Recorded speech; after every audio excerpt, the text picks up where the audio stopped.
Hey, hello, I'm Kråkan, also known as Corvus Cornix, and welcome to Yacc, yet another Crowcast where I pick a game, I play it for a week, and then I talk about it.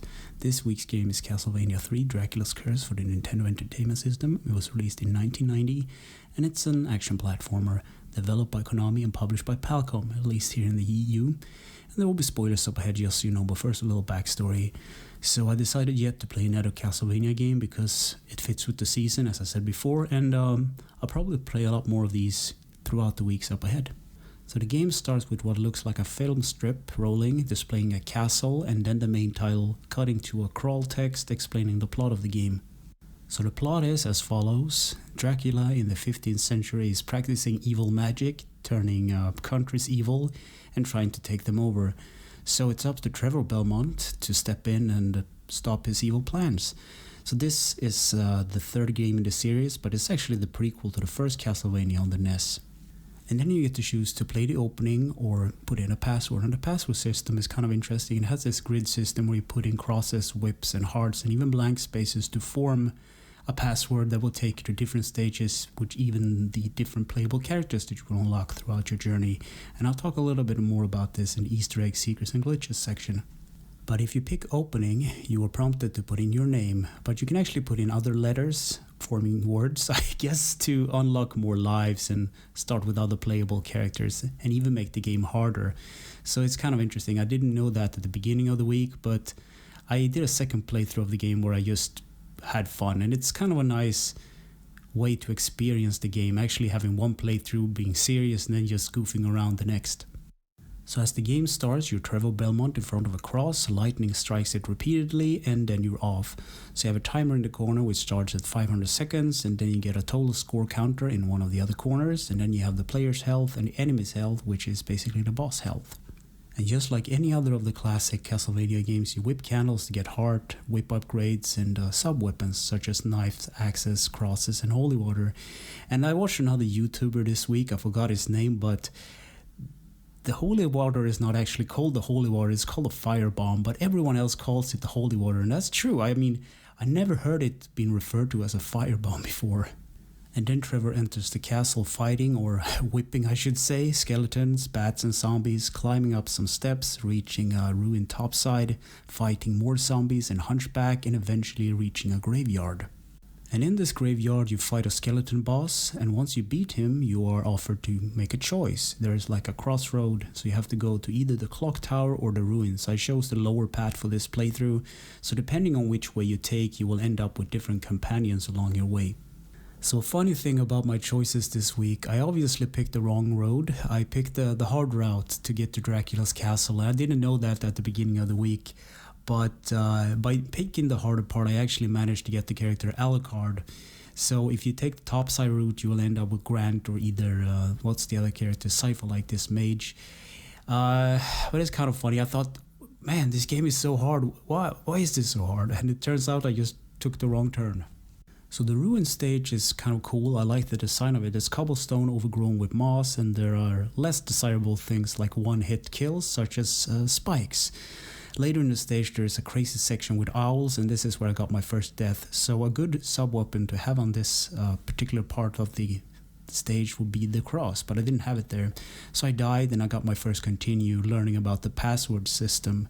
So back in the day I probably would have like a kid trying to draw whips and hearts and stuff to, spell out the password. But I'm so thankful that today we have smartphones and you can just take a photo of the screen and you can just forget about it. It's kind of funny if I were to discover some old kind of crayon drawings of crosses, like what the hell is this? That would have been funny. So after beating this stage you are presented with yet another crossroad, so you can go forward or down, and of course I chose down, ending up in a swamp with frogs, and later there was a mudman that I had to take out, and the boss here is a huge bat splitting into other bats. So the next level had eyeballs, dropping tears, and even the ceiling has like acid drops that corrodes and destroys the ground. And then there are mummies and enemies on fire, and there's a long and tedious stage. And the boss of this level is actually Alucard, the Dampier. So you beat him in order to prove yourself, I guess, in his eyes, and you get the option of him joining your party. So by pressing the select button, you can switch between him and Trevor, and it works the same with the other characters, but you can only have one at a time. And that's a bummer. It would have been cool if you could just collect all the characters and switch on them whenever you felt like it. So the next level is in a cave, I think. So this level really was hard. Green slimes bouncing all over the place, eye-dropping monsters, mummies. And on top of that, platforming on breakable platforms. Combine that with knockback and you got a lot of game overs.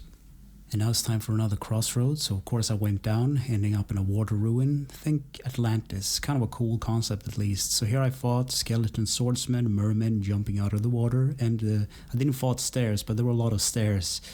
So I got to a long stretch where there were a couple of dragon skeletons. They're basically mounted to the wall, and I died through... I don't know, there's probably a tactic here. You can stun it with the holy water, but of course I didn't have the holy water, so this section was just a long stretch of death. So if I've known at the beginning of this week that if I took other paths through the crossroads, I would end up with different bosses, different characters to play with, I would have done that in a heartbeat. As I said before, I didn't know that I took the hardest route of the game. So you can pick up other playable characters. So one of them is Grant the Nasty. I think he's a pirate. He can climb on any wall or surface. He's like a hunchback himself, and he has a dagger. He can use sub-weapons as well, I think. And then you have Saifa Belnada, which is a sorceress. So she can use magic. So she picks up these sort of book items, and she can use fire magic and ice magic and stuff like that. And Alucard, the half vampire, the Dampier, he can throw fireballs, and he can also turn into a bat, which is really useful in some of the platforming segments. And at the end stretch of the game, you actually fight yourself. There's this doppelganger fight, which is a cool concept. I believe it was reused in Symphony of the Night as well. And even later you fight Dracula, and he has 3 forms with full life bars. And I obviously didn't get that far, but it's kind of a cool boss. It's really grotesque. And there are actually 4 different endings to the game, depending on which companions you have or don't. So you can go by Trevor just by himself, and that's one ending. And then you got Trevor and Saifa, and it's revealed that Saifa is a girl. But it's actually hinted at throughout the game, because when she gets hit, she has a higher pitched voice. And then you have Trevor and Alucard, and then you have Trevor and Grant. So gameplay. You play as Trevor Belmont and friends on a quest to stop Dracula's evil plans. Control: the D-pad is movement, the A button is jump, the B is whip, or the other character's attack. Up and B is the sub-weapon. Select changes between the characters that you have in your current party, and the start button pauses. Graphics. So this game looks really good. There's a lot of detail in the sprites, and that's due to the game actually being released at the end of the NES life cycle. The SNES I should say, was almost out, and that's it shows. It's really polished. Sound and music. Hidenhiro, Maezawa, Yun, Fanashi, Yuki, Morimoto, and Yoshiniro Sasaki made the music for this game. And an interesting thing about this soundtrack is that there are different versions of it. So you have the SNES version, you have the Famicom. And the Famicom actually has more sound channels than the NES. But I actually prefer the NES version because it's kind of scaled back, and I kind of like the less filling aspect of the sort of soundtrack. And I mean, both versions are good, so really check them out on YouTube. So I like the tracks Mad Forest, Aquarius, and Demon Seed, and another one called Evergreen. Easter egg seekers and glitches. So when you go into the opening and put in your name, you can put in the name Help Me to get 10 extra lives. You can also put in Akuda, which makes you start with Alucard. You can put in the text Akama, and that is the second quest of the game. It's basically harder, more enemies. And if you put in at name entry Fujimoto, you get to play as Grant from the start. And then you have Urata, which is Saifa. So there's a lot of things you can do. You can also do a sound test, and I thought this was kind of cool. So you go to the opening screen and you hold the A and B button, you press start, and you can choose and cycle between the different themes of the game. And I had no idea about this, and it's kind of cool. So this week I also did something that I haven't done in a long time. I went to the site GameFAQs, and for you younger people, that's a site that has cheats and codes for older games, and I'm amazed that the site even is up to this day. So you can pretty much go to the password screen and punch in any password that will lead you to whichever level you want with any starter characters you would like.